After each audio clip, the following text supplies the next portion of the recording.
দেখুন, আমার 99% বন্ধু হচ্ছে মুসলমান, ঠিক আছে?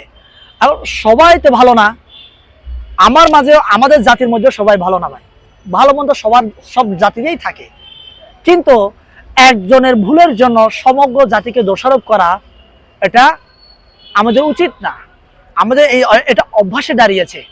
হ্যাঁ, আমি আমি তো কখনো ক্ষতির শিকার হয়নি বা আমি লাঞ্ছনার শিকার হয়নি কখনো। হয়তো বা কেউ না কেউ হয়েছে। আমি বললাম না, সবার মধ্যে তো ভালো থাকে না।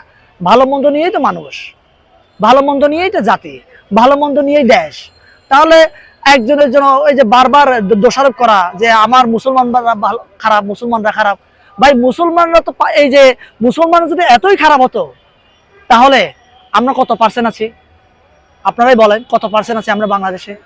আমরা তো অনেক আগেই নিশ্চিহ্ন হয়ে যেতাম। আজকে 53 বছর স্বাধীনতা, 53 বছর আমরা গর্বের সাথে আমরা চলাফেরা করছি।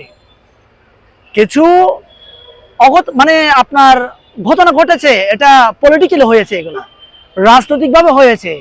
এটা তো আপনার সবাই মিলে সামাজিকভাবে হয়নি, এটা জাতিগত হয়নি, রাজনৈতিকভাবে ফায়দা নেওয়ার জন্য শেখ হাসিনা করেছে। আমি বারবার বলছি, এটা শেখ হাসিনার আমলে যে পরিমাণ আপনার এই যে হিন্দু বৌদ্ধ খ্রিস্টানরা নির্যাতন নিপীড়নের শিকার হয়েছে, সংখ্যায় কমেছে, আপনার নিরাপত্তাহীনতায় ভুগেছে, এটা কোনো আমলে 53 বছরে এরকম হয় নাই।